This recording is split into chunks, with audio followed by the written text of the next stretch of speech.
वर्ग और परिस्थिति समूह पर चर्चा कीजिए। सामाजिक स्तरीकरण के आयाम के रूप में वर्ग के बारे में और परिस्थिति समूह के बारे में चर्चा कीजिए। यही था। कैसे आपने शुरुआत की और उसमें एक टैग मैंने लगा दिया था, क्योंकि वर्ग और परिस्थिति समूह पे 300 शब्द लिखना केवल, तो मुझे लगा कि एक अलग से छोटा सा 50-60-70 शब्दों में आंसर होना चाहिए क्वेश्चन। स्तरीकरण की संकल्पना को स्पष्ट कीजिए। यही था। शुरुआत आपने क्या किया?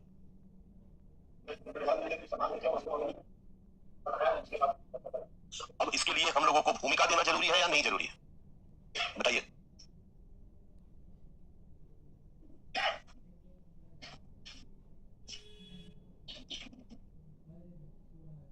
क्वेश्चन क्लियर है?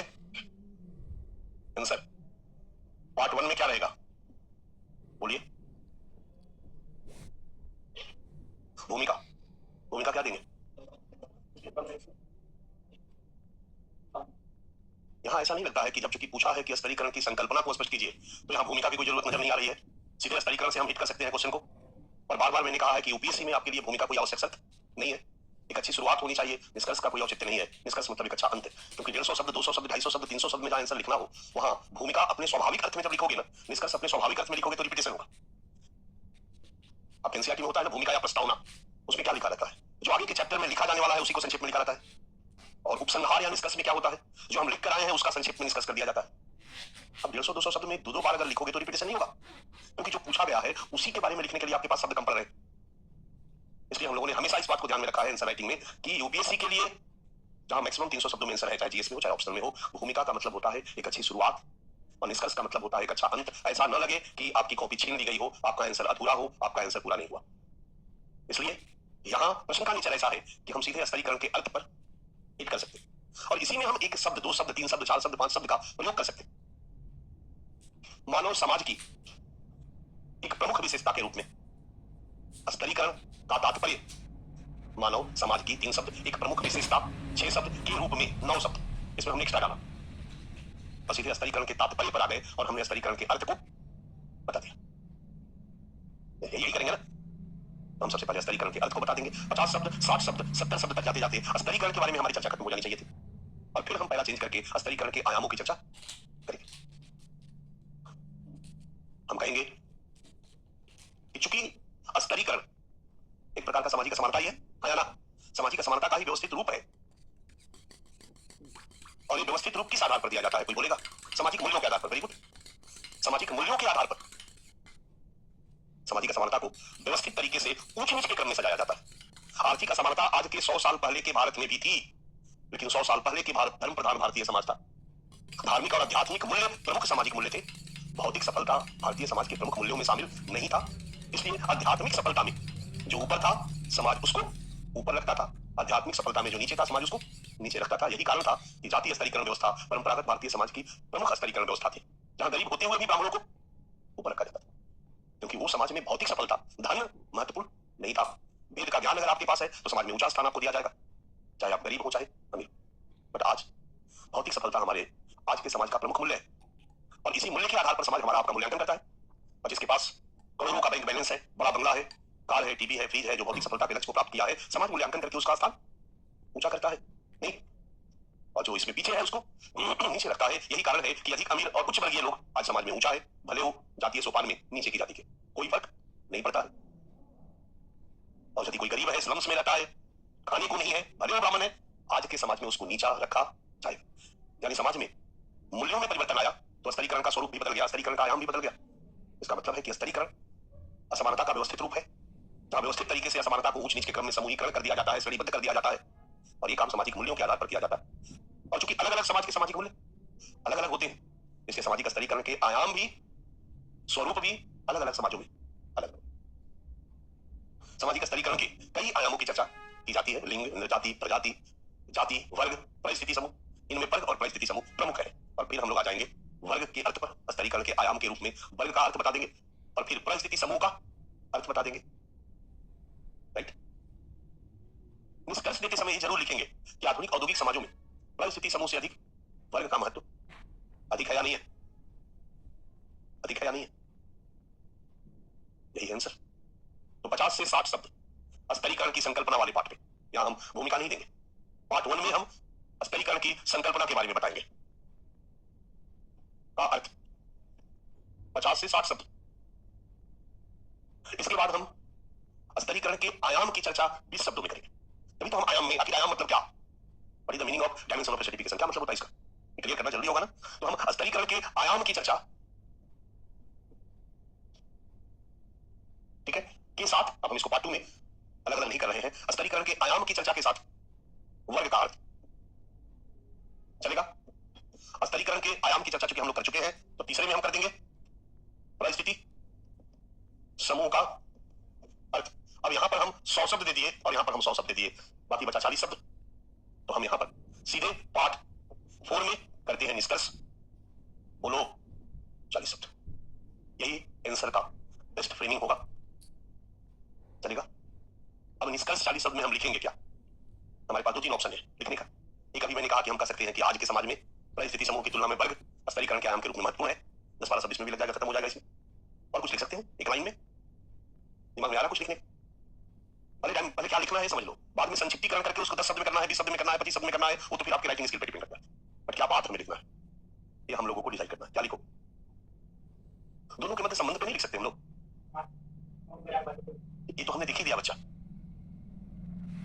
हम लोगों ने वर्ग का अर्थ लिखा, क्वेश्चन ये है वर्ग और परिस्थिति समूह पर चर्चा कीजिए। तो वर्ग की चर्चा कर दिया, परिस्थिति समूह की चर्चा कर दिए। हम यहाँ पर 40 से 50-60 कर सकते हैं शब्द अगर हमको लिखना है तो, और वर्ग और परिस्थिति समूह के मध्य रिलेशन को भी हम चाहे तो दिखा सकते हैं। क्योंकि हम रिलेशन को दिखा रहे हैं तो फाइनली चर्चा किसके बारे में कर रहे हैं, वर्ग के बारे में ही कर रहे हैं, परिस्थिति समूह के बारे में ही कर रहे हैं। तो 100 शब्द में से हमने 20 शब्द काट लिया, उसको 80 में सिमटा दिया वर्ग का अर्थ, 80 में सिमटा दिया परिस्थिति समूह का अर्थ, और 40 शब्द लेकर के 40 शब्द को मिलाकर के हमारे पास 80 शब्द हो गया। तो 50-60 शब्दों में दोनों के मध्य अगर संबंध भी दिखाते हैं तो उसी के बारे में बता रहे हैं, और समकालीन समाज के साथ जोड़ करके निष्कर्ष लिख सकते हैं, चलेगा। इस हिसाब से आप लोगों को पता चल गया होगा कि आप लोगों ने जो आंसर राइट किया है उसमें कितना अंक आपको मिलना चाहिए, एक आइडिया मिल गया। चलिए हम लोग क्लास पे आते हैं। हम लोग स्तरीकरण हम लोग शुरू किए थे। मानव समाज में प्रतिफलों का वितरण में गैर बराबरी होती है, किसी को ज्यादा मिला होता है और किसी को कम मिला होता है। इसी को हम सामाजिक असमानता कहते हैं। किसी के पास ज्यादा पैसा है, किसी के पास कम पैसा है, इसको हम आर्थिक असमानता कहते हैं। हमारे भारत में, परंपरागत भारत में अवसरों के संदर्भ में, अधिकारों के संदर्भ में किसी को ज्यादा अवसर, विशेषाधिकार प्राप्त था तो कोई इन अवसरों और अधिकारों से वंचित था, जातीय असमानता। यही अवसरों, अधिकारों, प्रतिष्ठा, सम्मान में अंतर दक्षिण अफ्रीका में प्रजातीय आधार पर दिखाई देती है, प्रजातीय असमानता। तो जातीय असमानता, प्रजातीय असमानता, आर्थिक असमानता, लिंग असमानता, ये सभी सामाजिक असमानता ही है, क्योंकि सबको समाज ने क्रिएट किया। All type of inequality in society created by society is called social inequality. यही पढ़े हम लोग। दुनिया के सभी समाजों में असमानता एक प्रमुख विशेषता है। जब इस असमानता के आधार पर समाज ऊंच नीच का भेदभाव करे, राइट, अधिक प्राप्त लोगों का एक समूह बना दे, उससे कम प्राप्त लोगों का एक समूह बना दे, उससे कम प्राप्त लोगों का एक समूह बना दे, और इन समूहों को ऊंच नीच के क्रम में रख दे। फर्स्ट रैंक पर सबसे अधिक प्रतिफल प्राप्त समूह, सेकंड पे उससे कम, थर्ड पे उससे कम, फोर्थ पे उससे कम, तो समाज स्तरों में बट जाता। इसी को हम स्तरीकरण कहते हैं। इसलिए हम लोगों ने कहा कि स्तरीकरण भी एक प्रकार की असमानता ही है। जब असमानता को हम सामान्य रूप से देखते हैं तो असमानता है, और जब असमानता के को हम किसी सामाजिक मूल्य के आधार पर व्यवस्थित रूप से सजा देते हैं तो क्लियर। और ये लगभग सभी समाजों की विशेषता है, इसी के बारे में पढ़ रहे थे हम लोग। इस स्तरीकरण के बारे में कई विद्वानों ने अपने विचार दिए हैं। मार्क्स, डेविस मूर, मैक्स वेबर। स्तरीकरण के अर्थ के बारे में, स्तरीकरण के स्वरूप या आयाम के बारे में, स्तरीकरण के कारण के बारे में, और स्तरीकरण के परिणाम के बारे में, स्तरीकरण के उन्मूलन के बारे में भी। इसमें मार्क्स का विचार यहां चर्चा के योग्य है। मार्क्स ने आर्थिक आधार पर स्तरीकरण को समझाने का, अगर हम मार्क्स के शब्दों में कहें तो आर्थिक असमानता का व्यवस्थित रूप, बोलो, स्तरीकरण है। आर्थिक असमानता का व्यवस्थित रूप स्तरीकरण है, जहां समाज कुछ स्तरों में विभक्त हो जाता है। क्लियर है। मार्क्स कहते हैं आर्थिक आधार पर समाज में दो वर्ग होते हैं, स्वामी वर्ग और वंचित वर्ग। और इस आधार पर समाज दो स्तरों में बटा होता है। सबसे टॉप के रैंक पर स्वामी वर्ग, अमीर वर्ग, बॉटम में वंचित वर्ग। मार्क्स ने स्तरीकरण की एक आयामी व्याख्या की। मतलब बचिया, बोलो, मतलब हुआ कि जो आर्थिक आयाम में ऊपर है, मार्क्स कहते हैं, हम नहीं कहते, वो सभी क्षेत्रों में ऊपर हो जाता है। मार्क्स कहते हैं कि इकोनॉमिक पावर सबसे बड़ा पावर है। जिसके पास इकोनॉमिक पावर है वो बाकी क्षेत्र में भी अपने प्रभुत्व को स्थापित कर लेता है। और टोपी वाला यदि खरबपति है तो मार्क्स के अनुसार पैसे की ताकत सबसे बड़ी ताकत है। नेता भी इसके जेब में होंगे और राजनीति पर भी इसी का वर्चस्व होगा। पंडित भी इसके जेब में होंगे, सामाजिक व्यवस्था में भी वर्चस्व इसी का होगा। कानून भी इसी के अनुसार बनेगा, शिक्षा का स्वरूप भी इसी के अनुसार होगा। हर क्षेत्र में टॉप पे होगा और वंचित बेचारा हर क्षेत्र में बॉटम पे रहेंगे। इसलिए स्तरीकरण का एक ही आयाम है, आर्थिक आर्थिक आर्थिक। जो आर्थिक आयाम में ऊपर वो सभी आयाम में ऊपर, जो आर्थिक आयाम में नीचे वो सभी आयाम में नीचे।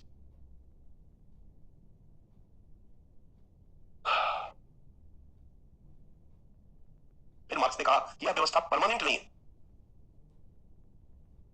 इसमें परिवर्तन स्वाभाविक है, इसका खात्मा होगा, क्योंकि यह मानव समाज की अनिवार्य विशेषता नहीं है। धरती पर बंदर से जब हम लोग मानव बने थे उस समय जंगल था और जंगल पर सबका सामूहिक स्वामित्व था। सभी को जंगल से, पर्यावरण से, पहाड़ से, नदी से अपनी आवश्यकता को पूरा करने का अधिकार था। हम सभी उसी से अपनी आवश्यकताओं को पूरा करते थे। 5 पहाड़ मेरा और 5 पहाड़ तेरा, 5 पेड़ मेरा 5 पेड़ तेरा, ऐसा नहीं था। हम जनजातियों की तरह रहते थे, जंगल से अपनी आजीविका पूरा करते थे। किसी पेड़ से शहद निकालते थे तो ये नहीं था कि इधर का जंगल मेरे हिस्से में, उधर का जंगल मेरे हिस्से। सारे रिसोर्सेज पे पूरे समाज का स्वामित्व था, सामूहिक स्वामित्व था। पर जैसे ही समाज में निजी संपत्ति के अधिकार का नियम आया, ये मेरा प्राइवेट प्रॉपर्टी, ये तेरा प्राइवेट प्रॉपर्टी, तब से समाज 2 वर्गों में बट गया। निजी संपत्ति का स्वामी वर्ग और निजी संपत्ति के स्वामित्व से वंचित वर्ग। यहीं जाकर समाज में पहली बार असमानता का उद्भव हुआ। असमानता बोले तो मार्क्स के अनुसार वर्ग असमानता। पहली बार मानव समाज में स्तरीकरण का उद्भव हुआ। स्तरीकरण बोले तो वर्ग स्तरीकरण, और समाज 2 स्तरों में बटे। इसलिए असमानता और स्तरीकरण मानव समाज का परमानेंट कैरेक्टर नहीं है। निजी संपत्ति के उद्भव के साथ शुरू हुआ है। निजी संपत्ति के अधिकार के नियम जब समाज में बना उस समय से ये उत्पन्न हुआ, और जैसे ही निजी संपत्ति के अधिकार का नियम खत्म हो जाएगा, हर रिसोर्सेज पर फिर से सामूहिक स्वामित्व की स्थापना होगी। निजी संपत्ति के अधिकार का नियम जैसे ही खत्म होगा, ना कोई स्वामी होगा ना कोई वंचित होगा, यानी समानता खत्म होगी। यह एक समतामूलक समाज होगा जहां आर्थिक संदर्भ में सब बराबर होंगे। और जब आर्थिक संदर्भ में सब बराबर होंगे तो बाकी सभी संदर्भों में सब बराबर हो जाए, क्योंकि बाकी क्षेत्रों में भी गैर बराबरी का कारण आर्थिक ही है। लिंग असमानता का कारण भी आर्थिक ही है। धरती पर पहली बार निजी संपत्ति पर पुरुषों ने अपना आधिपत्य स्थापित किया, परिणामतः महिलाओं को बहुत सारे अधिकारों से वंचित कर दिया। जब निजी संपत्ति का अधिकार ही नहीं रहेगा, आर्थिक असमानता ही नहीं रहेगी, तो न जातीय असमानता रहेगी, न प्रजातीय असमानता रहेगी, न लिंग असमानता रहेगी। हर तरह की असमानता खत्म हो जाएगी और ना ही कोई ऊंच नीच का भेदभाव रहेगा। स्तरीकरण भी खत्म हो जाएगा। एक आदर्श समाज की स्थापना होगी। मार्क्स उसको कहते हैं साम्यवाद, जहां आर्थिक समानता आएगी, असमानता खत्म होगी, स्तरीकरण खत्म होगा। यह स्तरीकरण विहीन समाज होगा, यह असमानता विहीन समाज होगा। मार्क्स जब लिख रहे थे उस समय पूंजीवादी अर्थव्यवस्था का प्रचलन था, और मार्क्स ने भविष्यवाणी की थी कि पूंजीवाद के बाद क्या आएगा। पूंजीवाद का जैसे जैसे विकास होगा, समाज 2 वर्गों में पोलराइज हो जाएगा। पूंजीवाद का जैसे जैसे विकास होगा, धन का संकेंद्रण होगा। पैसा जो है वो मुट्ठी भर पूंजीपतियों के पास खिंचती चली आएगी, क्योंकि पूंजी में मैग्नेटिक पावर होता है। ऐसे 1 लाख का गड्डी ऐसे रखोगे और बगल में 10,000 का गड्डी रखोगे तो कौन किधर खींच के चलाएगा? 10,000 वाला 1,000 में से 1 लाख में से जाएगा। मतलब पूंजी का प्रयोग करके बड़ा पूंजीपति छोटे छोटे पूंजीपतियों को की पूंजी को खींच लेगा। सारे के सारे दुकान चला रहे और डरले से इनका दुकान चल रहा। एक कैपिटलिस्ट टोपी वाला आया और उसने एक मॉल टाइप दुकान शुरू कर दिया। एक ही दुकान में सारा दुकान, फुल एयर कंडीशन, इंटरटेनमेंट भी उसी में, और उस पर बड़ा सा बोर्ड लगाया, sale sale sale sale sale, up to 90% sale. Customer में भगदड़ मच जाएगी। हाँ या ना? सारे उसकी दुकान में चले जाएंगे। ये कुछ दिनों तक टोपी वाला घाटा उठाएगा, क्योंकि इसके पास पैसे की कमी नहीं है, और घाटा उठा के पहला काम करेगा कि सबका दुकान बंद करवा देगा। फिर धीरे धीरे अपने दाम को बढ़ाएगा, बाजार पर एकाधिकार स्थापित करेगा और फिर पैसा कमाना शुरू करेगा। सबका पैसा इसके पास चला आएगा। हाँ या ना? ओला आया, उबर आया, सारी टैक्सी कंपनियां बंद हो गई, और बच्चा लोग, यही कहानी हम लोगों की कोचिंग जगत में चल रही है। ये 10-10 हजार करोड़ रुपया लेकर के सब, कोई जापान से आ रहा है, कोई इंग्लैंड से आ रहा है, कोई अमेरिका से आ रहा है। हाँ या ना? पैसे को बंद कर रहा, जला रहा है। पहले कोचिंग का मतलब बेचारा मास्टर कोचिंग चलाता था। मास्टर समझते हो, हम लोग टाइप बेचारा मास्टर। तो कोचिंग हम चलाएंगे तो भाई जो लागत खर्च है तो देना पड़ेगा ना। हम तो कैपिटलिस्ट नहीं है कि हम पैसे को बंद करेंगे, जलाएंगे। मकान मालिक किराया मांगेगा, बिजली का बिल वाला बिजली का बिल सरकार मांगेगा, स्टाफ की सैलरी देनी होगी। एक लागत खर्चा है, उस लागत खर्चा तो देना पड़ेगा, उसके हिसाब से हम फीस निर्धारित करेंगे। लेकिन अगर दूसरा आ जाए अपना पैसा जलाने के लिए, तो 5 साल घर से लागत खर्च करे, वो 10,000 करोड़ रुपया लेकर आया। हालांकि कठिनाई हो रही है इन लोगों को चलाने में, सफलता में। आपने देखा ही होगा बैजू की हालत, न्यूज बता रहा हूं मैं इसलिए। ऑनलाइन में बोलने में कोई दिक्कत नहीं है, जो न्यूज बता रहा है वो यही बता रहा है कि सभी पैसा बंद करने के चक्कर में स्थितियां खराब हुई है कई ऐसे प्राइवेट। बट ये सच्चाई है कि धन धन को खींचता है। मार्क्स ने कहा कि पूंजीवाद के विकास के साथ पूंजी का संकेंद्रण होगा। सबकी पूंजी कुछ मुट्ठी भर पूंजीपतियों के पास संकेंद्रित होगी। समाज दो वर्गों में पोलराइज हो जाएगा, एक तरफ मुट्ठी भर पूंजीपति होंगे तो दूसरी तरफ करोड़ों की संख्या में श्रमिक होंगे। और तब श्रमिक संगठित होकर इन पूंजीवादी व्यवस्था के विरुद्ध हिंसक क्रांति करेंगे, निजी संपत्ति के अधिकार को खत्म कर देंगे। फिर से हर चीज पर सामूहिक स्वामित्व की स्थापना होगी और निजी संपत्ति का अधिकार जैसे ही खत्म होगा सब बराबर हो जाएंगे, साम्यवाद आ जाएगा। आर्थिक असमानता खत्म हो जाएगी, आर्थिक समानता की स्थापना होगी। आर्थिक समानता की स्थापना होगी तो बाकी क्षेत्रों में भी असमानता की स्थापना हो जाएगी, सामाजिक समानता की स्थापना होगी। समाज एक समतामूलक समाज के रूप में परिवर्तित हो जाएगा, परिणामतः स्तरीकरण भी। ये है मार्क्स का विचार। और इसी के कंटेक्स्ट में हम लोगों ने कल से मैक्स वेबर के विचारों को पढ़ा। मैक्स वेबर ने मार्क्स के विचारों का खंडन करते हुए अपना स्तरीकरण का सिद्धांत दिया। मार्क्स ने, मैं बार बार मार्क्स से तुलना करके बार बार चर्चा कर रहा हूं। जब भी हम किसी चीज के साथ तुलना करके पढ़ाते हैं बच्चा थोड़ा कंसेप्ट टफ हो जाता है, लेकिन प्रश्न तुलना करके पूछा गया तो चाहे कितना भी टफ हो समझना तो पड़ेगा। मार्क्स ने आर्थिक असमानता के व्यवस्थित स्वरूप को स्तरीकरण कहा, आया ना? और मैक्स वेबर ने शक्ति की असमानता के व्यवस्थित स्वरूप को स्तरीकरण कहा। क्लियर है? मार्क्स ने कहा कि भाइयों बहनों, समाज में शक्ति का वितरण असमान होता है। सब समान रूप से शक्तिशाली नहीं होते। शक्ति किसी व्यक्ति या समूह की वो ताकत या क्षमता है जिसके बल पर वो दूसरों से अपनी बात बनवाने में सफल होता है, उसी को शक्ति कहते हैं, पावर कहते हैं। और समाज में सबको बराबर शक्ति नहीं होती है, किसी के पास अधिक शक्ति होती है और किसी के पास कम शक्ति होती है। समाज में शक्ति का असमान वितरण होता है। समाज में शक्ति के संदर्भ में असमानता पाई जाती है और शक्ति के इसी असमानता के व्यवस्थित रूप को स्तरीकरण करते हैं। मार्क्स की परिभाषा मैक्स वेबर की परिभाषा मार्क्स से अलग थी। मार्क्स ने आर्थिक असमानता के व्यवस्थित स्वरूप को स्तरीकरण कहा, मैक्स वेबर ने शक्ति की असमानता के व्यवस्थित स्वरूप को स्तरीकरण के रूप में परिभाषित किया। फिर मार्क्स वेबर कहते हैं कि समाज में शक्ति के स्रोत कई होते हैं। बाहुबल ये भी शक्ति का स्रोत है। ये बगालन मर्डर है, 81 मर्डर किए इसने, इसका खौफ है। परिणाम ये दूसरों से अपनी बात मनवाने में सक्षम है। सीएस पावर ये पावरफुल है। इसकी शक्ति का स्रोत क्या है? बाहुबल वो अडानी है, बताने की जरूरत नहीं कितना शक्तिशाली है। उसकी शक्ति का स्रोत क्या है? पैसा है ना। वो पंडित जी है, उसकी शक्ति का स्रोत कौन है? समाज। समाज में ना तो बाहुबल है ना तो पैसा है। समाज ने उसको अधिक प्रतिष्ठा सम्मान देकर ऊंचा स्थान दे दिया, अल्का उसको सारा विशेषाधिकार समाज ने दे दिया।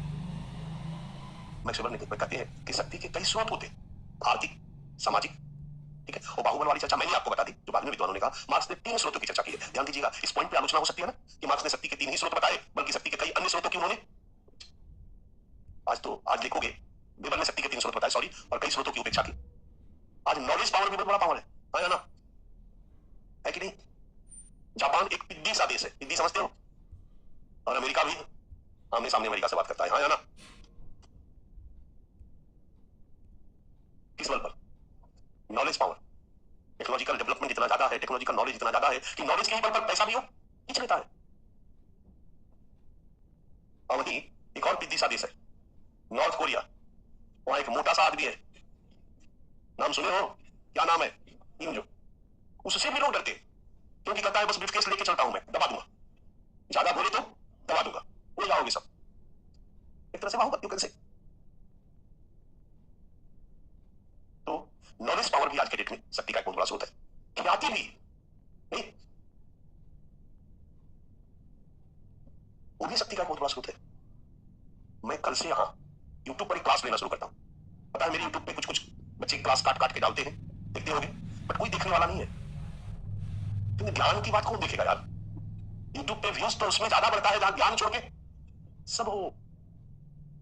हमारे सोशल मीडिया वाले कहते हैं कुछ अलग हट के कुछ ऐसा बोलिए ना।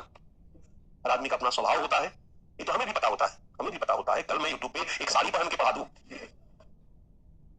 तो एक सप्ताह में मिलियन व्यूज तो पहुंच ही जाएगा यार, क्या बात कर रहे हैं? और उसको टैग में ऐसा ही लिखा जाना चाहिए ना। क्या हुआ जब पांडे सर ने साड़ी पहन के पढ़ाया? सब देखेगा एक बार। तो किसी भी तरीके से यदि आप विख्यात हो जाते हो ना, वो भी एक पावर है ना, सेलिब्रिटी बन जाते, फिर उसकी बात भी लोग मानते हैं। मैंने कहा था अभी सलमान खान आए और कहे कि चलो मेरे पास घूमने चलते हैं, आज पार्टी करते, कैटरीना कह पाए कहे पार्टी करते, सब आप जाएंगे। तो शक्ति के कई स्रोत हैं, बट वेबर ने कहा कि शक्ति के मुख्यतः 3 स्रोत है, आर्थिक, सामाजिक और लोकतांत्रिक राजनीतिक व्यवस्था में सांगठनिक। क्लियर है? राजनीतिक शक्ति, चुनाव जीत गए तो शक्तिशाली हो गए, सत्ता में आ गए तो, या कोई संगठन आपने बना लिया और आपके साथ 5 लाख लोग हैं, तब भी आप शक्तिशाली है। जरूरी नहीं है कि आप एमपी बन के ही शक्तिशाली हो सकते। अगर सत्ताधारी दल के एमपी है तो और शक्तिशाली है, विपक्ष के एमपी है तो थोड़ा शक्तिशाली उससे कम है। अगर एमपी नहीं बने, सत्ताधारी दल में नहीं रहे, लेकिन अगर अखिल भारतीय यादव महासभा के चेयरमैन बन गए, तो भी शक्तिशाली हुए कि नहीं हुए? क्योंकि आपके पास लाखों लोग आपके साथ जुड़े हुए। संगठनिक शक्ति, राजनीतिक शक्ति, तो संगठन और राजनीतिक भी शक्ति का एक प्रमुख स्रोत है। इस तरह से मैक्सवेल ने शक्ति के 3 स्रोतों की चर्चा की: आर्थिक, सामाजिक, सांगठनिक, राजनीतिक। और फिर वो कहते हैं कि एक जैसी आर्थिक स्थिति वाले व्यक्तियों के समूह को वर्ग कहते हैं। याद करो, मैंने बताया था ना, एक जैसा सम्मान और प्रतिष्ठा प्राप्त करने वाले व्यक्तियों के समूह को परिस्थिति समूह कहते हैं, और एक जैसी सांगठनिक या राजनीतिक शक्ति प्राप्त करने वाले समूह को हम दल कहते हैं। यहां ध्यान देना, दल का अर्थ पॉलिटिकल पार्टी ही नहीं है। मैक्स वेबर का दल का अर्थ, पार्टी का अर्थ मतलब संगठन, चाहे कांग्रेस पार्टी हो, चाहे अखिल भारतीय यादव महासभा हो, अखिल भारतीय क्षत्रिय महासभा हो, जाट महासभा हो, गुर्जर महापंचायत हो, कुछ भी। यहां पार्टी का तात्पर्य संगठन से। एक जैसी राजनीतिक या संगठन की शक्ति प्राप्त व्यक्तियों के समूह को दल कहते हैं। एक जैसा सामाजिक शक्ति प्राप्त व्यक्तियों के समूह को, सामाजिक शक्ति का मतलब प्रतिष्ठा और सम्मान प्राप्त व्यक्तियों के समूह को परिस्थिति समूह कहते हैं। और एक जैसी आर्थिक स्थिति प्राप्त, आर्थिक शक्ति प्राप्त व्यक्तियों के समूह को वर्ग कहते हैं। वेबर कहते हैं कि शक्ति के असमान वितरण के व्यवस्थित रूप को स्तरीकरण कहते हैं। शक्ति के स्रोत एक नहीं बल्कि ये 3 है: आर्थिक, सामाजिक, राजनीतिक। इसलिए समाज में स्तरीकरण भी एक आयामी व्यवस्था नहीं है बल्कि बहुआयामी। अलग अलग वर्ग एक अलग आयाम है, परिस्थिति समूह एक अलग आयाम है, और दल एक अलग आयाम है। और तीनों आयामों में स्तरीकरण अलग अलग होता है। वर्ग के आयाम में कुछ वर्ग, उसमें भी स्तर बन जाता है, परिस्थिति समूह में भी स्तर बन जाता है, दल में भी स्तर बन जाता है। और जरूरी नहीं है, मार्क्स ने क्या कहा था, मार्क्स कहते हैं कि जो एक आयाम में, आर्थिक आयाम में ऊपर होगा, वो सभी में ऊपर हो। वेबर कहते हैं ऐसा नहीं है, ऐसा नहीं है कि जो आर्थिक आयाम में ऊपर है वो सामाजिक आयाम में भी ऊपर हो। एक वेश्या है जिसके बैंक में 10 करोड़ है, और एक शिक्षिका है जिसके बैंक में 1 लाख है। आर्थिक आयाम में वेश्या ऊपर है, लेकिन सामाजिक आयाम में शिक्षिका ऊपर है। शिक्षिका को ज्यादा प्रतिष्ठा और सम्मान प्राप्त है। आया ना? भारत के जातीय सोपान में एक दलित जाति सामाजिक सोपान में नीचे है, और गरीब है तो आर्थिक सोपान में भी नीचे है। लेकिन डेमोक्रेसी में संख्या का लाभ उठाकर चुनाव लड़ता है, चुनाव जीत जाता है, और वो एमएलए बन जाता है, तो राजनीतिक आयाम में ऊपर। मार्क्स चाचा, आप कह रहे हैं कि स्तरीकरण एक आयामी व्यवस्था है। आर्थिक आयाम में जो ऊपर होता है वो सभी आयामों में ऊपर होता है, आर्थिक आयाम में जो नीचे होता है वो सभी आयामों में नीचे होता है। ऐसा नहीं है, स्तरीकरण एक बहुआयामी व्यवस्था है। 3 प्रमुख आयाम दृष्टिगत है, और इसमें एक आयाम में जो ऊपर है जरूरी नहीं है कि वो बाकी आयामों में भी ऊपर हो। एक आयाम में जो नीचे है जरूरी नहीं है कि बाकी आयामों में भी हो नीचे। मार्क्स को खारिज करते हुए इस तरीके से मैक्स वेबर ने स्तरीकरण के बारे में अपना विचार दिया। यहां तक मैं बता दे चुका था, ठीक है। और इसी संदर्भ में हम लोगों को आगे बढ़ना था, यहीं से आगे बढ़ना था। मैंने यहाँ कुछ लिखवाया था और आप लोगों को कहा था कि आप लोगों को लिखना नहीं है। हम लोग यहाँ अलग हेडिंग डालेंगे, स्मॉल सी हेडिंग डालिए।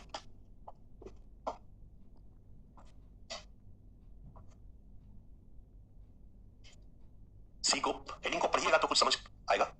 संस्थागत शक्ति के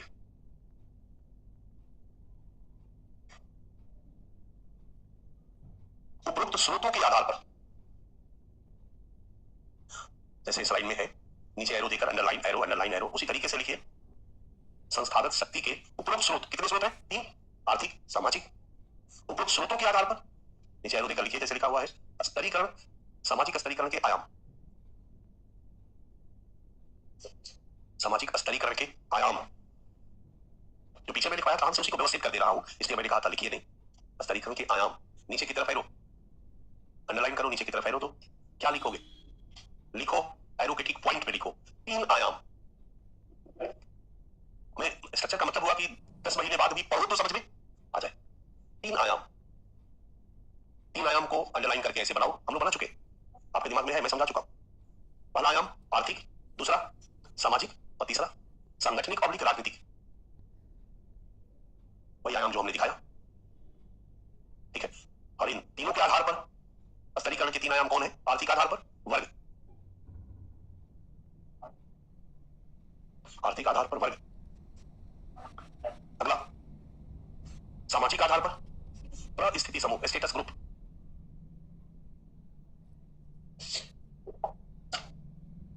परिस्थिति समूह, स्टेटस ग्रुप। संगठन या राजनीतिक आयाम पर दल, पार्टी। डन, क्लियर है? अब हम क्या करेंगे, यहां तीनों को डिफाइन करेंगे, ठीक है? तो आप एक हेडिंग यहां डालिए और लिखिए वर्ग।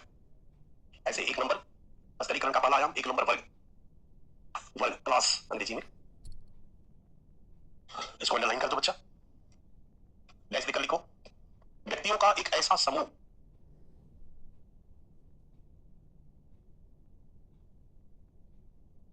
जिनकी समान आर्थिक स्थिति ऑब्लिक हित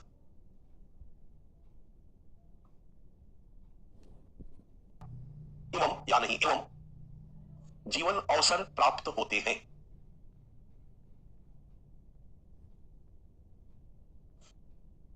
समान आर्थिक हित को अंडरलाइन करो और जीवन अवसर को अंडरलाइन करो। जीवन अवसर मतलब लाइफ चांसेस। अब देखो, हर विद्वान के अपने अपने लिखने के कुछ तरीके होते हैं, कुछ उसमें शब्द वो डाल देता। अब वो शब्द जिस अर्थ में डालता है उसी अर्थ में हम लोगों को समझना। जीवन अवसर का मतलब क्या हुआ, ऐसे नॉर्मली सोचो। लाइफ चांसेस का मतलब क्या हुआ, ऊंची जाति को ज्यादा जीवन अवसर प्राप्त है जाति व्यवस्था में, या नीचे की जाति को। अब जीवन अवसर समझ में आ गया होगा। अवसरों की समानता हम लोग पढ़ते हैं ना मौलिक अधिकार में। वेबर जब वर्ग को परिभाषित करते हैं तो कहते हैं वर्ग व्यक्तियों का वह समूह है जिनके समान आर्थिक हित होते, इकोनॉमिक इंटरेस्ट एक जैसा, और बाजार की निश्चित दशाओं में समान जीवन अवसर प्राप्त होते। मतलब बाजार में सामान खरीदने की क्षमता बराबर है। ये आगे बेंच वाले जो बैठे हैं, ये सभी की क्षमता है कि बीएमडब्ल्यू खरीद सकते, सबके जीवन अवसर बराबर है या नहीं? मतलब पीछे वाला बीएमडब्ल्यू नहीं खरीद सकता है, पर सब 50 लाख का कार खरीद सकता, फॉर्च्यूनर इनोवा खरीद सकता। उसके पीछे वाला जितने भी है सब 10 से 20 लाख का कार खरीद सकते। ये लोग 2-4-5 लाख का ही कार खरीद सकता है, वो पीछे वाले मोटरसाइकिल खरीद सकते हैं, उससे ज्यादा नहीं जा सकते। अब देख रहे हो यहाँ पर 4-5 ग्रुप बन गया या नहीं बन गया? ये ग्रुप किस आधार पर बना? खरीदने की क्षमता के आधार पर बना। इसी के लिए मैक्स वेबर ने जीवन अवसर शब्द का, जीवन अवसर का मतलब बाजार में सामान खरीदने की क्षमता अगर बराबर है, वो पैसा कारखाना का मालिक बन के आया या कारखाना में काम करके आया, कोई फर्क नहीं पड़ता। मार्क्स ने वर्ग की परिभाषा क्या दी थी? उत्पादन के साधनों के साथ एक जैसा संबंध रखने वाले, वॉल्यूम को नीचे करो तो बोला जरा सा, उत्पादन के साधनों के साथ एक जैसा संबंध रखने वाले व्यक्तियों के समूह को वर्ग करते हैं। अब उत्पादन का साधन मतलब खेत, हल, बैल, ट्रैक्टर, कारखाना, ये सब उत्पादन के क्या है? साधन है। इनके साथ दो ही तरह के संबंध होते हैं बच्चा, या तो कारखाना का मालिक, नहीं तो कारखाना में काम करने वाला मजदूर, स्वामित्व से वंचित। तो ये भी कारखाना की मालिक है, वो भी कारखाना का मालिक है, वो भी कारखाना का मालिक, सब कारखाना का मालिक है। किसी का शीशा का कारखाना, किसी का लोहे का, किसी का कपड़े का, किसी का गाड़ी का। ये सभी को मार्क्स ने कहा स्वामी वर्ग। मेरी बातों को ध्यान से सुनो, ये सभी स्वामी वर्ग है, ये सब कारखाना के मालिक है। और ये सब इनके कारखाना में काम करे, वो सब इनके कारखाना में काम करे, वो सब इनके कारखाना में मजदूर है। यानी सभी कारखाना के मालिक नहीं है, सब कारखाना के मालिकत्व से, स्वामित्व से वंचित। उत्पादन के साधनों के साथ एक जैसा संबंध रखने वाले व्यक्तियों के समूह को वर्ग कहते हैं। मार्क्स का वर्ग का परिभाषा है, और इस आधार पर समाज दो वर्ग में बटा होता है, उत्पादन के साधनों का स्वामी वर्ग और उत्पादन के साधनों के स्वामित्व से वंचित वर्ग, हैव्स और नॉट्स। फिर मार्क्स कहते हैं जो स्वामी वर्ग होता है वो बॉस होता है, ऐसा करता है, और जो बेचारा वंचित वर्ग होता है उसकी हालत खराब होती है। मेरी बात समझ में आ रही? मार्क्स ने ऐसा इसलिए कहा बच्चा क्योंकि मार्क्स ने ऐसा देखा। मार्क्स के समय में जब औद्योगिक क्रांति हुई तो प्रारंभिक अवस्था में थी, और मैंने पहले भी बताया था कि कारखाना का एक मालिक था प्रेम चोपड़ा, उसके मुनीब थे, लखैत थे, और फिर बाकी सारे के सारे कारखाना में काम करने वाले मैनुअल वर्कर थे, शरीर से काम करने वाले मजदूर थे, और शरीर से काम करने वाले मजदूरों को बहुत ज्यादा मजदूरी तो नहीं मिलेगी, उनकी हालत बहुत खराब। इसलिए मार्क्स ने कहा कि जो स्वामी वर्ग है वो टॉप पे है, ऐसा कर रहा है, और जो वंचित है बेचारा वैसे नहीं कर रहा। बट वेबर ने दूसरी कहानी देखी। वेबर के समय में पूंजीवाद का विकास आगे बढ़ चुका था, ढेर सारे छोटे और बड़े कारखाने भी खुल गए थे। पहले तो बड़े बड़े कारखाने खुले ना जी, बस उद्योग का कारखाना खुला, लेकिन फिर छोटे छोटे मशीनों का आविष्कार हुआ, छोटे छोटे कारखाना खुल गए। वो बड़ा कारखाना का मालिक है तो वासर बनाने वाला छोटा कारखाना का मालिक, उसी में से एक जो है वो व्यापार करता है उन्हीं के उत्पादन से। मजदूर भी दो वर्गों में बट गए, एक शरीर से काम करने वाले मजदूर 15-20 हजार महीना, और एक दिमाग से काम करने वाला स्किल्ड इंजीनियर 5 लाख महीना। अब बताओ, वेबर ने देखा कि वो जो छोटा वासर बनाने वाला कारखाना वाला है बेचारा लंबरेटा स्कूटर रखे हुए, लेकिन मार्क्स की परिभाषा में क्या है? स्वामी या वंचित? स्वामी। और ये इस मल्टीनेशनल कंपनी में 50 करोड़ के पैकेज पे काम करती है, 10 लाख रुपया महीना सैलरी। मार्क्स की परिभाषा में क्या है? वंचित। लेकिन अभी अभी इसने बीएमडब्ल्यू खरीदा, इसकी हालत खराब कैसे हो सकती? परिभाषा गड़बड़ है ना। कि स्वामित्व और वंचितता के आधार पर वर्ग की परिभाषा उचित नहीं है। भैया बाजार में माल खरीदने की क्षमता किसके पास है? जिसके पास ज्यादा क्षमता वो एक वर्ग का सदस्य कहलाएगा, जिसके पास कम क्षमता वो दूसरे वर्ग का सदस्य कहलाएगा। बीएमडब्ल्यू खरीदने की क्षमता इसके पास है तो ये लोग उच्च वर्ग के सदस्य हैं। अब वो कारखाना का मालिक है इसलिए बीएमडब्ल्यू खरीद सकता है, और ये 2 करोड़ के पैकेज पे काम करती है इसलिए भी बीएमडब्ल्यू खरीद सकती है। दोनों एक वर्ग कहलाएंगे। स्वामित्व और वंचितता से कोई लेना देना नहीं है। कारखाना का मालिक हो या नहीं हो उससे कोई लेना देना नहीं है। यदि आप अच्छी आर्थिक स्थिति में हो, बैंक बैलेंस लग रहा है, पैसा ज्यादा है तो आप उच्च वर्ग, नहीं है तो आप ये है वेबर की वर्ग की परिभाषा ध्यान रखिएगा। यानी वेबर के अनुसार वर्ग व्यक्तियों का वह समूह है जिसके एक जैसे समान आर्थिक हित होते हैं, आर्थिक स्थिति होती है, और बाजार की निश्चित व्यवस्था में एक जैसा समान जीवन अवसर उनको प्राप्त होता है। मतलब समान खरीदने की क्षमता एक जैसी होती है, बराबर मात्रा में होती है, उसी को हम वर्ग कहते हैं। डन, ये है वर्ग। ध्यान में रहेगा वेबर के अनुसार वर्ग की परिभाषा। जो मैंने अंडरलाइन करने के लिए कहा था आप लोगों ने कर लिया है। परिस्थिति समूह, स्टेटस ग्रुप, अंडरलाइन डैश।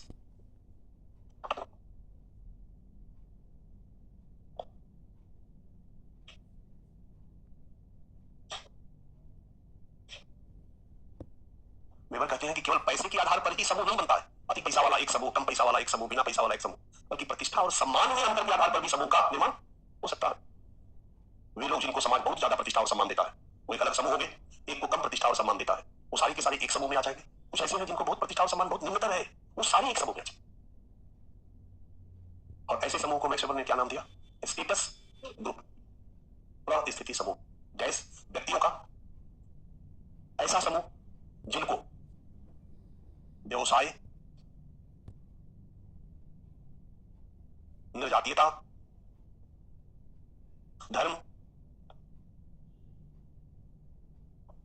एवं जीवन शैली के आधार पर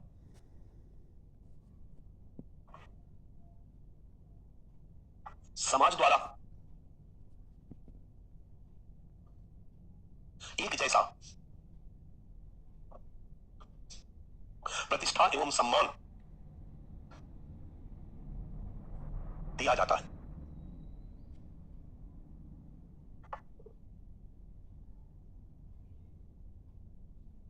ठीक है, वेबर ने कहा कि जैसे ब्राह्मण क्या है, आर्थिक समूह कहलाएगा या परिस्थिति समूह? परिस्थिति समूह। क्षत्रिय परिस्थिति समूह, वैश्य परिस्थिति समूह, शूद्र परिस्थिति समूह। अब इनमें से एक कोई ब्राह्मण है या सारे ब्राह्मण? सारे ब्राह्मण। ब्राह्मण एक ग्रुप है, समूह है, और सारे ब्राह्मणों को समान प्रतिष्ठा और सम्मान प्राप्त होता है ना? इसमें सबसे ज्यादा प्रतिष्ठा और सम्मान समाज किसको देता है भारत में? ब्राह्मणों को। और सबसे कम शूद्र को। समान प्रतिष्ठा एवं सम्मान प्राप्त व्यक्तियों के समूह को परिस्थिति समूह कहते हैं। और ऊंच नीच का भेदभाव केवल वर्ग के आधार पर ही नहीं होता बच्चा, परिस्थिति समूह के भी आधार पर होता है। प्रतिष्ठा और सम्मान में अंतर के आधार पर भी ऊंच नीच का भेदभाव या स्तरीकरण बनता है। क्लियर है? लिख लिया आपने? तीसरा दल, दल पार्टी,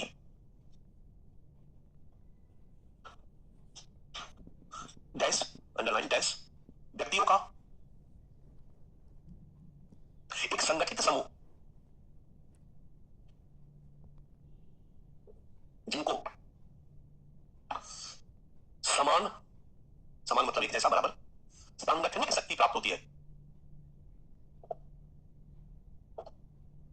सांगठनिक शक्ति प्राप्त होती है जिसके आधार पर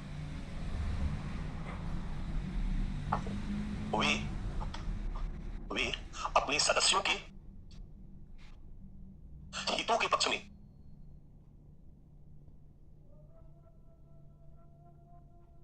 निर्णय लेने में सक्षम होते हैं।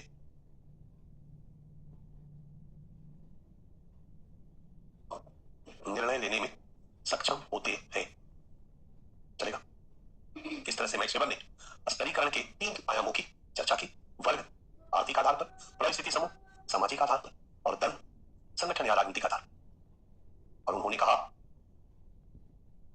कि यह जरूरी नहीं है, जैसा कि मार्क्स ने कहा है, कि जो आर्थिक आधार पर ऊपर होगा वो सभी में ऊपर, बल्कि समाज में स्तरीकरण के ये तीनों आयाम अलग अलग क्रियाशील होते। कोई आर्थिक आधार पर ऊपर है तो कोई सामाजिक आधार पर ऊपर रहा है, तो कोई सांगठनिक आधार पर, आधुनिक डेमोक्रेटिक पॉलिटिकल सिस्टम में कोई सांगठनिक आधार पर ऊपर रहा है। हाँ या ना? और इस आधार पर समाज में स्तरीकरण विद्यमान रहा है। तो हम लोगों का अगला हेडिंग डी है अगला हेडिंग डी है, अगला स्टेशन सिविल लाइन है। मेट्रो पे सुनते हो ना, गेट दाईं तरफ खुलेगी, ऐसे ही बोलता है ना। अगला स्टेशन डी है, हेडिंग डालिए सामाजिक स्तरीकरण का, सामाजिक स्तरीकरण का त्रिआयामी स्वरूप, सामाजिक स्तरीकरण का त्रिआयामी स्वरूप। ठीक है, पहला वर्ग स्तरीकरण, पहला वर्ग स्तरीकरण डैश मुख्यतः आधुनिक औद्योगिक समाज की विशेषता, मुख्यतः आधुनिक औद्योगिक समाज की विशेषता डैश जहां समाज, डैश लिखकर लिखिए, जहां समाज 4 स्तरों में विभक्त, 4 स्तरों में विभक्त डैश। ध्यान दीजिए, कल भी मैंने बताया था, आज भी सुन लीजिए। मार्क्स ने वर्ग के आधार पर स्तरीकरण में 2 ही स्तर की चर्चा नहीं की। वेबर ने मार्क्स 2 ही स्तर की चर्चा करते थे, मालिक और वंचित, स्वामी वर्ग और वंचित वर्ग। वेबर ने थोड़ा रिस्लाइज किया, इसलिए वेबर का जो स्तरीकरण के विश्लेषण है वो आज के समाज से मार्क्स की तुलना में ज्यादा मैच खाते। समाज में 2 ही वर्ग होते हैं, उच्च वर्ग और निम्न वर्ग। ये कहना बहुत सुटेबल नहीं है। इसको आप उच्च वर्ग में रखते हो, अडानी को, तो अडानी को रखते हो उच्च वर्ग में, और एक मॉल के मालिक को रखते हो उच्च वर्ग में, पर दोनों की हैसियत में जमीन आसमान का अंतर है। मॉल के मालिक को कहां रखोगे? उच्च वर्ग में, वो तो निम्न में नहीं आएगा। कलर और बाबू को रखोगे निम्न में, बेरोजगार को भी रखोगे निम्न में, चपरासी को भी रखोगे निम्न में, भिखारी को भी रखोगे, नहीं जचेगा। इसलिए ये जो स्वामी वाले हैं, ऊपर वाले हैं, इनको मैक्स वेबर ने 2 लेयर बना दिया, एकदम बड़ा वाला ऊपर, तो छोटा वाला ऊपर, राइट। और जो मजदूर थे उनको भी 2 लेयर बना दिया, एक शरीर से काम करने वाले 10-20 हजार रुपया महीना कमाने वाले मजदूर, अकुशल श्रमिक, और एक skilled worker, engineer, manager, doctor, वकील, वो जो दिमाग से श्रम करते हैं, और निश्चित तौर पर इनका सैलरी कमाई ज्यादा होता है, आया ना। इनको उन्होंने नाम दिया, सबसे नीचे वाले को नाम दिया अकुशल श्रमिक, अकुशल कारखाना श्रमिक वर्ग, अकुशल श्रमिक वर्ग, और उससे ऊपर वाले को उसने नाम दिया सफेद पोष कर्मचारी वर्ग। अब सफेद पोष कर्मचारी में कारखाना का कर्मचारी हो चाहे वकील हो, सफेद पोष कर्मचारी वर्ग। अब कारखाना के मजदूर से वकील का हैसियत तो ऊपर ही होगा ना, सफेद पोष कर्मचारी वर्ग। और ऊपर वाले को 2 वर्ग में कर दिया, बड़ा पूंजीपति, उसको नाम दिया उच्च संपत्तिशाली वर्ग, सबसे टॉप अडानी अंबानी, और नीचे वाले को नाम दिया छोटे छोटे दुकानदार और व्यापारी वर्ग, बुर्जुआ। मध्यकालीन यूरोप में सबसे टॉप में होते थे पोपर पादरी, राइट। उसके बाद थे राजा, भूसामंत, और जो और बड़े बड़े कुलीन वर्ग, और तीसरे लेयर पे थे आम जनता, कॉमनर्स। तीसरे लेयर में आम जनता में 2 लेयर था, एक अकुशल या कृषि मजदूर जो खेतों में काम करते थे, उसमें कृषि अर्थव्यवस्था थी, और उससे ऊपर थे छोटे छोटे दुकानदार, व्यापारी वर्ग, जो लोगों की जरूरतों के हिसाब से चीजों को बनाते थे और उनको सप्लाई करते थे। इन्हीं को यूरोप में बुर्जुआ कहा जाता था। इन्हीं के लिए मिडिल क्लास शब्द का इस्तेमाल किया गया, ध्यान से सुनो। और यूरोप में जो व्यापारिक क्रांति और औद्योगिक क्रांति हुई, उसको अंजाम देने वाला वो पादरी नहीं था, राजा भूसामंत नहीं था, यही छोटे छोटे व्यापारी वर्ग, दुकानदार वर्ग संगठन बनाकर व्यापार करने लगे। तुम लोगों से पीटी में प्रश्न पूछा गया, गिल्ड, इन व्यापारियों के संगठन को गिल्ड कहा जाता था, और संगठन बनाकर व्यापार करने लगे। पैसा कमाने की बेचैनी इन्हीं के पास थी, पहले से जो टॉप में उनको क्या कमाना, ऑलरेडी टॉप में, इनमें बेचैनी थी। यही व्यापारी वर्ग जहाज ले लेके पानी का व्यापार करने के लिए इधर उधर घूमने लगे, वास्को डी गामा इंडिया आ गया, कोलंबस उधर चला गया, व्यापार शुरू हुआ। यही व्यापारी वर्ग खूब पैसा कमाया, यही व्यापारी वर्ग पैसा कमाकर यहाँ और व्यापार बढ़ाने के लिए कारखाना से उत्पादन करने लगा, यही व्यापारी वर्ग उद्योगपति कहलाया। इसी व्यापारी वर्ग को मार्क्स ने पूंजीपति नाम दिया। ये मध्यकालीन यूरोप में मध्यम वर्ग के थे लोग, बुर्जुआ वर्ग के थे, तो बुर्जुआ मतलब छोटे छोटे व्यापारी और दुकानदार। और इनका जब स्तर बनाया वेबर ने, तो सबसे टॉप पे रखा उच्च संपत्तिशाली वर्ग को, अडानी अंबानी। सेकंड पे रखा सफेद पोष कर्मचारी वर्ग को, छोटे दुकानदार व्यापारी को नहीं। थर्ड पे रखा छोटे दुकानदार व्यापारी वर्ग को, बुर्जुआ को। और फोर्थ पे रखा, याद रहेगा, इतनी चर्चा मैंने कर दी कि दिमाग में बैठा होना चाहिए। लिखिए, नीचे एरो करके लिखिए, 1 नंबर संपत्तिशाली उच्च वर्ग,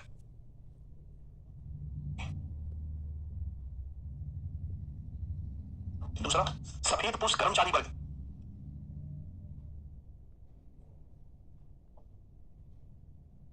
हेलो मेरी तरफ देखो, मध्यकाल में जो छोटे छोटे दुकानदार और व्यापारी थे वो कहलाते थे बुर्जुआ, वही छोटे छोटे व्यापारी बन गए पूंजीवादी व्यवस्था में पूंजीपति, वो बुर्जुआ कहलाए। अब पूंजीवादी व्यवस्था में जो मार्क्स के समय में थी, वेबर के समय में थी, छोटे छोटे व्यापारी और दुकानदारों के लिए बुर्जुआ शब्द न करके पैटी बुर्जुआ शब्द का इस्तेमाल किया गया। तो तीसरा है आपका पैटी बुर्जुआ वर्ग। मध्यकाल में बुर्जुआ छोटा दुकानदार व्यापारी, और पूंजीवादी व्यवस्था में बुर्जुआ मतलब पूंजीपति ध्यान में रहेगा। और पूंजीवादी व्यवस्था में छोटे दुकानदार या व्यापारी को पैटी बुर्जुआ, पैटी बुर्जुआ। पब्लिक छोटे व्यवसायी वर्ग। और चौथा है अकुशल श्रमिक वर्ग।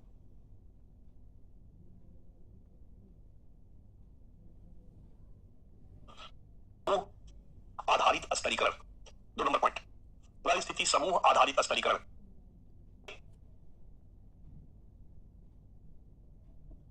परिस्थिति समूह के आधार पर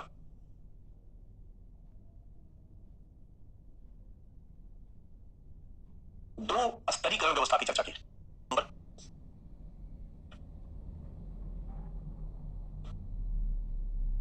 भारत का जातीय स्तरीकरण, दक्षिण अफ्रीका का प्रजातीय स्तरीकरण व्यवस्था। 1 नंबर 2, 1 नंबर पॉइंट, भारत का जातीय स्तरीकरण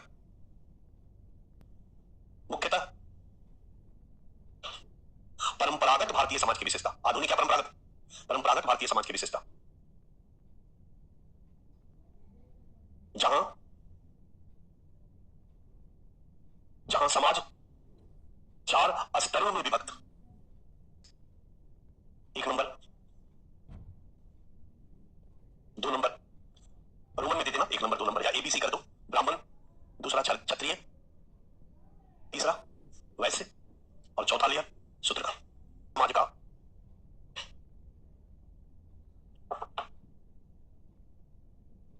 प्रजातीय स्तरीकरण,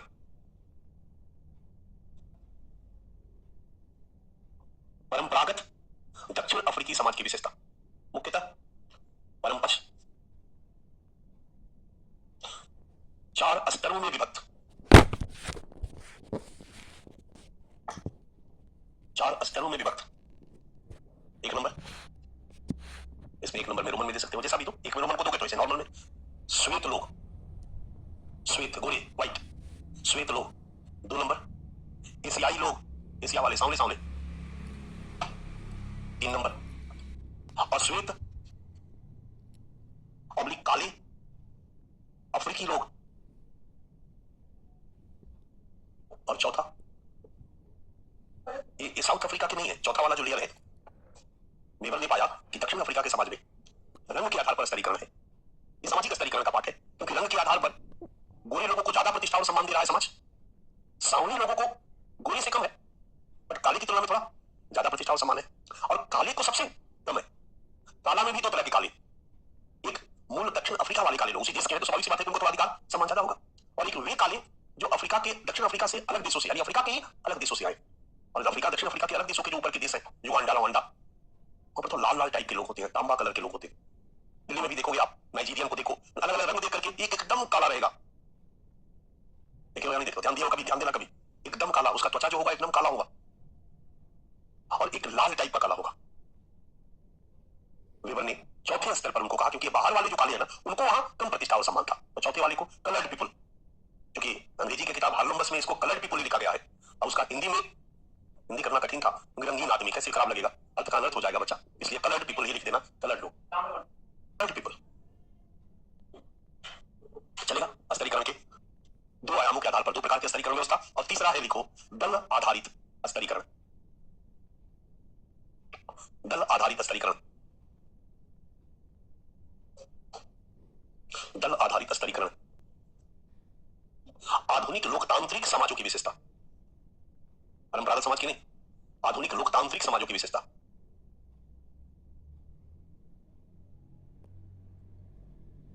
लोकतंत्र में शक्ति का स्रोत संख्या है कि नहीं, है ना? डेमोक्रेसी में न्यूमेरिकल पावर भी पावर का एक सोर्स है। हम लोग पढ़ेंगे, बहुत पॉपुलर टॉपिक है हमारे यूपीएससी के लिए, सोशियोलॉजी के लिए, हेमंत श्रीनिवास की इंडियन सोसाइटी में डोमिनेंट कास्ट, दबंग जाति। पहले के समाजशास्त्रियों ने, खास करके यूरोप के समाजशास्त्रियों ने भारत में दबंग जाति के बारे में लिखा कि जाति व्यवस्था में जो ऊपर की जातियां होती है, वही गांव में दबंग होती है। राइट। हेमंत श्रीनिवास ने समकालीन अध्ययन को आधार बनाया, रामपुरा गांव का अध्ययन किया। रामपुरा गांव में 80% आबादी उक्कालिंगा की थी, 70% आबादी, और 80% भूमि पर भूमि का स्वामित्व था। और जाति सोपान में उक्कालिंगा नीचे के पायदान पे, एकदम नीचे नहीं, बीच के पायदान पे उक्कालिंगा। अगर आप लोग थोड़ा साउथ इंडिया के समाज के बारे में परिचित हो, मैं उम्मीद करता हूं परिचित नहीं हो, क्योंकि यूपी वाला तो फटाक से बता दोगे, यूपी, बिहार, जादव, कोयली, कुर्मी, जाट, गुर्जर, ये क्या है, क्या काम करते हैं। बट साउथ में जाओगे तो अलग अलग, कामा, रेड्डी, कहाँ की जाती है, किस राज्य की, आंध्र प्रदेश की। कामा, रेड्डी, गोल्ला, ये सब आंध्र प्रदेश की जाती है। नायडू, उसी तरह से लिंगायत, कुक्कालिंगा, ये कर्नाटका की जाती है। पेरियार, मुदलियार, ये सब जातियां, तेवार, ये सब तमिलनाडु की जातियां। अब तेवार का नेता कौन है आपको याद नहीं होगा, मुदलियार का नेता कौन है याद नहीं होगा, पेरियार जाति को लीड कौन करता है याद नहीं होगा, लेकिन मैं कहूं यूपी में जादव का नेता कौन है, याद है ना।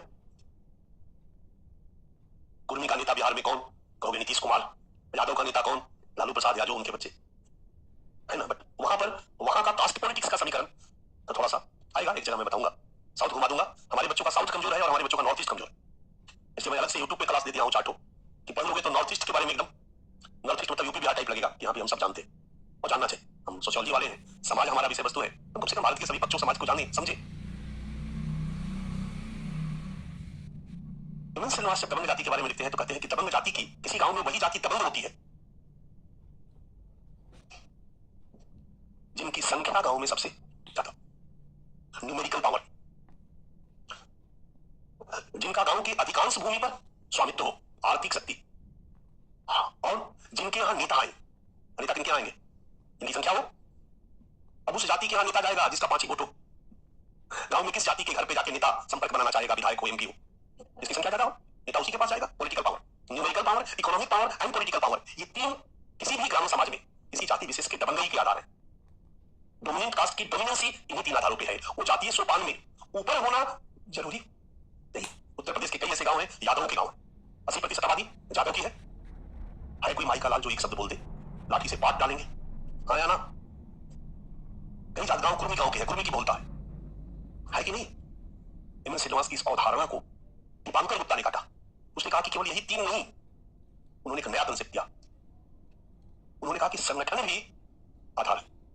बिहार के भूमिहार हर गांव में दबंग होते हैं या नहीं, जवाब दो। बिहार में भूमिहार जाती है जिनकी संख्या बहुत कम है, हर गांव में दबंग है। एक गांव है, 10 घर है, 5 घर है, बट गांव में दबंगई उन्हीं की होती है, क्योंकि भूमिहारों का बिहार में आंतरिक संगठन बहुत मजबूत है। किसी से झगड़ा हुआ तो अगल बगल के 10-20 गांव के भूमिहार भी राइफल लेकर चले आए। संगठन तो डेमोक्रेसी में संख्या का महत्व होता है, क्योंकि डेमोक्रेसी में सत्ता को प्राप्त करने के लिए संख्या बल चाहिए, वोट चाहिए। अब वोट जिसमें संख्या ज्यादा हो वोट ज्यादा मिलेगा।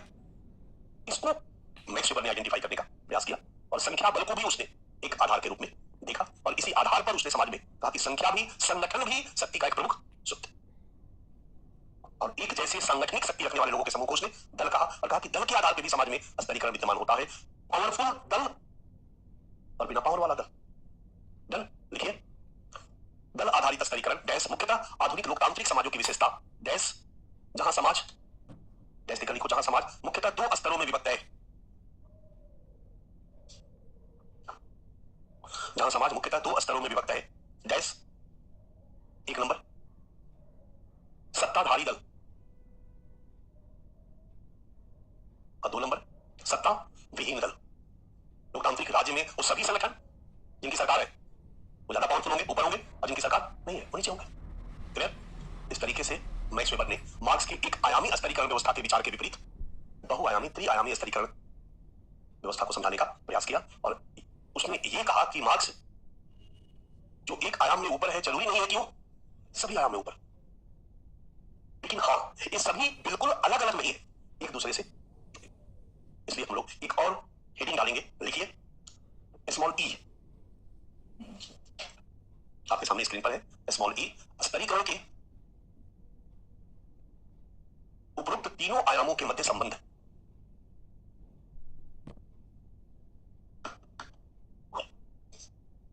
स्तरीकरण के उपरोक्त तीनों आयामों के मध्य संबंध।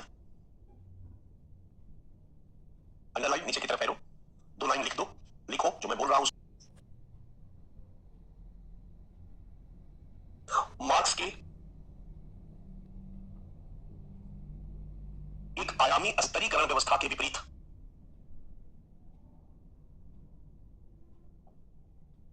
अपना त्रिआयामी विश्लेषण प्रस्तुत किया।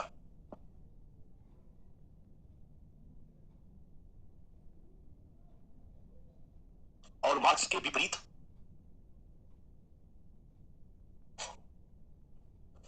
यह स्थापित करने का प्रयास किया यह स्थापित करने का प्रयास किया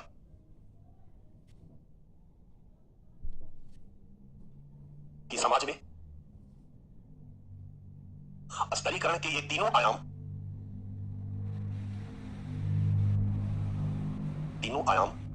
पृथक पृथक पृथक पृथक क्रियाशील होते हैं।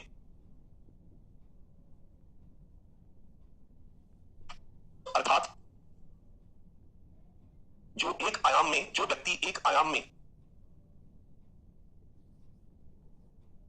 ऊपर के स्तर पर विद्यमान है,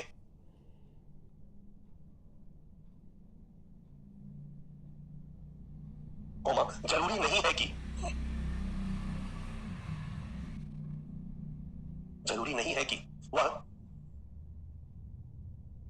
है कि वह अन्य आयामों में भी ऊपर के स्तर पर विद्यमान हो। अन्य आयामों में भी ऊपर के स्तर पर विद्यमान हो। कोई शक? क्लियर है? नीचे की तरफ एरो दो, छोटा सा एरो। मैक्सवेल ने यह भी स्थापित करने का प्रयास किया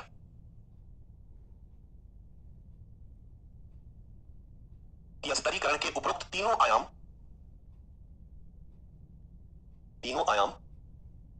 पृथक पृथक होते हुए भी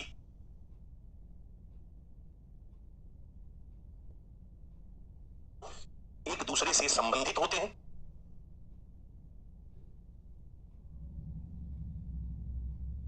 और एक दूसरे को